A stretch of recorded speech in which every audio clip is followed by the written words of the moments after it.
Okay तो आज जावा के अंदर हम सेशन कवर करने वाले हैं try with multiple catches to handle exceptions in Java. तो जावा के अंदर हमारे पास ऑलरेडी हम 2-3 टाइप्स ऑफ जो है एक्सेप्शंस कर चुके हैं और आज हम पढ़ेंगे ट्राई विथ मल्टीपल कैचेस। तो फॉर एग्जांपल अगर मैं इसका सिनेरियो दूं कि ये कहां पे यूज होता है, तो फॉर एग्जांपल हमारे पास एक ही एक्सेप्शन आती है तो उसको एक ही क्लास हैंडल करता है। लेकिन कहीं कहीं हमारे पास ऐसा होता है कि अगर जो एक्सेप्शन आ रही है, जो एक्सेप्शन हम एक्सपेक्ट कर रहे हैं वो नहीं है, कोई और जो एक्सेप्शन आ रही है, तो उसको हम कैसे हैंडल करेंगे। चले मैं इसको प्रैक्टिकली करके दिखा देता हूं। मैं यहां पे आता हूं, राइट क्लिक करके न्यू जावा मेन क्लास बनाते हैं और इसके अंदर मैं लिख देता हूं मल्टीपल कैचेस। ओके, और मैं इसके अंदर सबसे पहले यूजर से वैल्यू लेते हैं। ओके, तो अब क्या करते हैं कि यहां पे आके यूजर से वैल्यू लेते हैं and we have to use scanner class over here. Scanner scan is equal to new scanner और इसके अंदर सिस्टम डॉट इन कि हम सिस्टम से इनपुट लेने वाले हैं और स्कैनर क्लास को हम इंपोर्ट कर देंगे जो आपके यूटिल पैकेज के अंदर पड़ा है। राइट, यहां पे आके यूजर से जो है वैल्यू लेते हैं कि प्लीज एंटर वैल्यू 1।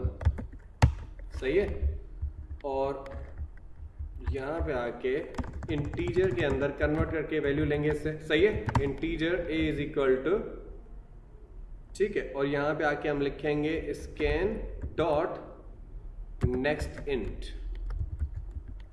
सही है, और इसके अंदर हमारे पास वैल्यू आ जाएगी। तो हम स्कैनर क्लास के थ्रू इनपुट लेते हैं, आपको पता है। सही है, उसी के ऑब्जेक्ट से हम क्या करेंगे, जो भी वैल्यू यूजर असाइन कर रहा है उसको कन्वर्ट करेंगे इंटीजर के अंदर और आपके इसी इंटीजर के वेरिएबल a को असाइन कर देंगे। क्लियर हो गया। उसके बाद मैं क्या करता हूं, एक दूसरे वेरिएबल के लिए भी वैल्यू लेते हैं और यहां पे कह देते हैं एंटर वैल्यू 2 और ये हम असाइन कर देंगे किसके अंदर, b वेरिएबल के अंदर।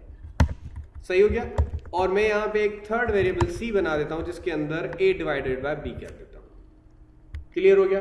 अब अगर मैं फॉर एग्जांपल इस c को एग्जीक्यूट करवा देता हूं तो ये क्या करेगा, यूजर फर्स्ट वैल्यू जो भी देगा उसको डिवाइड कर लेगा सेकंड वैल्यू के साथ और वो स्टोर कर देगा कहां पे, c के अंदर, और वो एग्जीक्यूट कर देगा। चलें अभी इसको एग्जीक्यूट कर देते हैं। ठीक है, तो फर्स्ट वैल्यू यहां पे मैं प्रोवाइड कर देता हूं 12। ठीक है, और सेकंड वैल्यू में दे देता हूं 3। तो ये आपको क्या कर रहा है, डिवाइड करके उसका आउटपुट दे रहा है। लेकिन फॉर एग्जांपल यूजर ने कल को गलत वैल्यू दे दी। अब गलत वैल्यू से मतलब मैं ये कुछ कहना चाह रहा हूं कि यूजर से हम मांग रहे हैं यहां पे वैल्यू 1, हमने वैल्यू 1 दे दी 13, अब मैंने दूसरी वैल्यू दे दी 0। क्या दे दी, 0। तो यहां पे कौन सी एक्सेप्शन आ जाएगी, हमारे पास आ जाएगी अर्थमेटिक एक्सेप्शन, क्योंकि आप प्रोग्रामिंग के अंदर 0 से डिवाइड नहीं कर सकते कोई भी नंबर। तो हम इसको हैंडल करने के लिए सिंपल क्या करते थे कि यहां पे आके ट्राई कैच ब्लॉक दे देते थे। क्या दे देते, ट्राई कैच ब्लॉक। ठीक है, अब ट्राई और यहां पे आके हम कैच दे देंगे।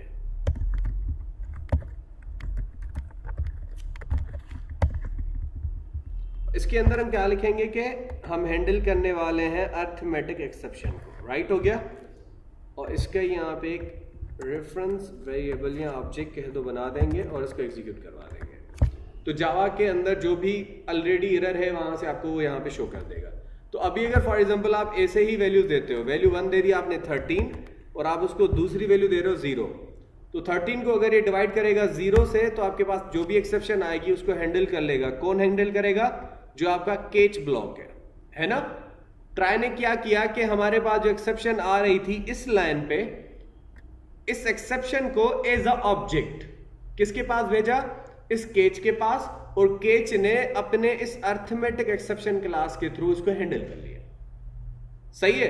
अब फॉर एग्जांपल मैं अब इसको एग्जीक्यूट करता हूं और आप देखिएगा जरा, तो मैं वैल्यू 1 दे देता हूं 13 और दूसरी वैल्यू दे देता हूं अली।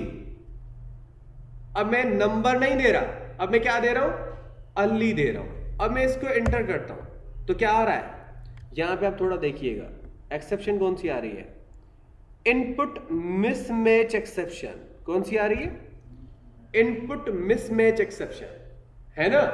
हम एक्सपेक्ट कर रहे थे अर्थमेटिक एक्सेप्शन, लेकिन यूजर है, एंड यूजर है, उसको मकसद हमने कोई यहां पे रेस्ट्रिक्ट नहीं किया, हमने कोई आपकी चीज नहीं दी, क्योंकि वो एंड यूजर है, उसको नहीं पता कि यहां पे नंबर देना है, अल्फाबेट देनी है। सही है, ओके। तो हम एक्सपेक्ट कर रहे थे अर्थमेटिक एक्सेप्शन, और हमारे पास क्या आ रही है, इनपुट मिसमैच एक्सेप्शन।